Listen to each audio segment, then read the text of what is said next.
Et donc on a un problème majeur d'éducation en France. Alors il y a un paragraphe sur McKinsey assez convenu sur il n'y a pas assez de techniciens. Enfin le problème du système éducatif, c'est qu'il génère 16% de jeunes déscolarisés et sans emploi, alors que les systèmes éducatifs des pays du Nord en génèrent 3 fois moins, qu'il y a un taux d'emploi des jeunes de 20 à 24 ans qui est de 40%, alors qu'il est 2 fois plus élevé dans les pays du Nord, etc. Et que on n'a que 20% des jeunes qui suivent des études scientifiques, incluant la médecine. Donc le système éducatif français a un gros problème, et je crois que c'est le numéro 1 des réformes. Je suis d'accord avec vous, on le dit depuis des mois. Et donc dire que la qualité intellectuelle de la c'est pas vrai, quoi. Je veux dire, dans tous les classements internationaux, on est en queue de peloton, et on est même dernier sur le niveau scolaire des enfants en maths et en sciences. Donc on a un gros problème d'éducation, de formation professionnelle, et il faut pas passer ça. Il faut pas être silencieux là-dessus. Il faut vraiment en parler, et puis il faut réformer ça. On en a parlé 1000 fois ici, il ne se passe rien.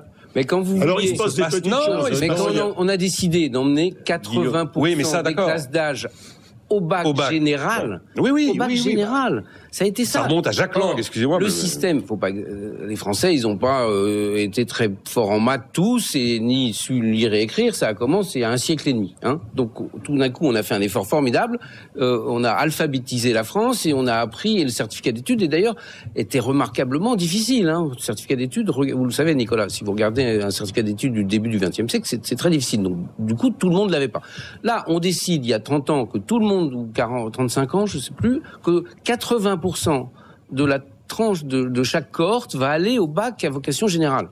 Alors évidemment, il y a les ajustements, comme les maths, c'est dur, donc faut enlever un peu les maths pour que tout le monde vienne, puis après on enlève les notes, et puis après on remet les notes, et puis après on dit oh non, c'est contrôle continu, puis ah non, on dit il faut quand même qu'il y ait un bac, et puis alors on fait un espèce de bac avec un entretien général. Donc on voit bien que c'est très difficile.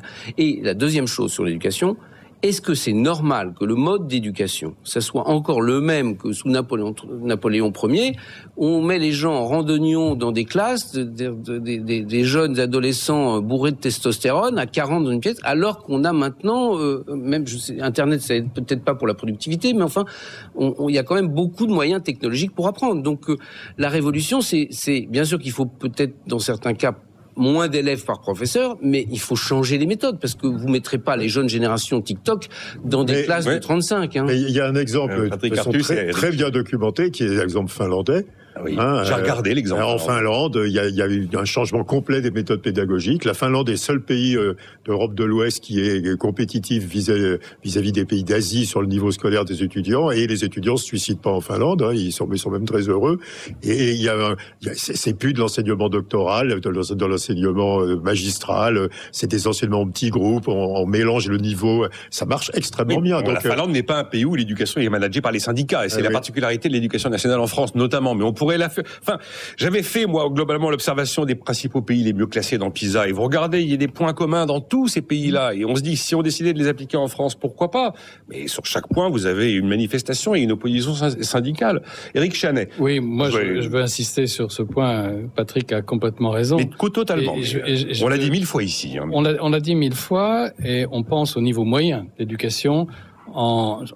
Disons quand même, mathématiques, physique, français, c'est absolument essentiel. Mais ce qui est nouveau, c'est qu'il y a